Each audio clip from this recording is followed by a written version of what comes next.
Pemuda Langgur Kabupaten Maluku Tenggara, Maluku melakukan aksi pemalangan kantor Badan Pendapatan Daerah Bapenda pada Selasa 12 Agustus 2025 kemarin, pemirsa.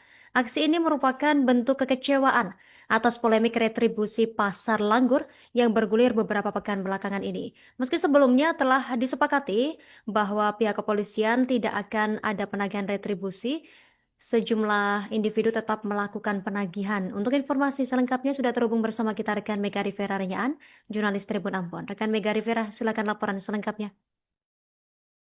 Cina dan Tribuners, dapat kami laporkan dari Kabupaten Maluku Tenggara Provinsi Maluku bahwa pemalangan terjadi di Badan Pendapatan Daerah Kabupaten Maluku Tenggara imbas dari retribusi pasar Langgur yang dikelola oleh Bapenda, namun perjanjiannya akan diberikan hak kepada pemuda Langgur untuk menarik retribusi, namun pada kenyataannya Bapenda memberikan izin penarikan retribusi ke salah satu aliansi yang memicu pemalangan kantor Bapenda pada Selasa kemarin.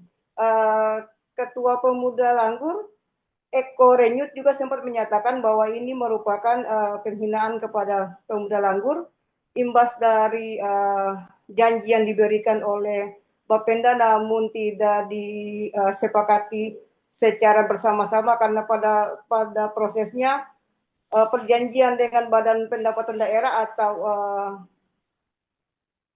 telah dilakukan sejak tahun 2023, namun pada kenyataannya penarikan retribusi tidak diberikan kepada pihak Pemuda Langgur, namun diberikan kepada pihak aliansi lain. Namun selang beberapa saat terjadi mediasi yang diinisiasi oleh Camat Kei Kecil dan telah dibuka pemalangan dan telah diterbitkan surat dari Kepala Bapenda yang menegaskan bahwa membatalkan surat kuasa kepada salah satu aliansi dan menunggu laporan ke Bupati Maluku Tenggara untuk ditindaklanjuti. Demikian rekan Justina dan Tribuners.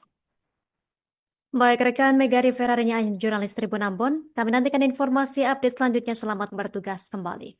Download Tribun X sekarang, menghadirkan lokal menjadi Indonesia.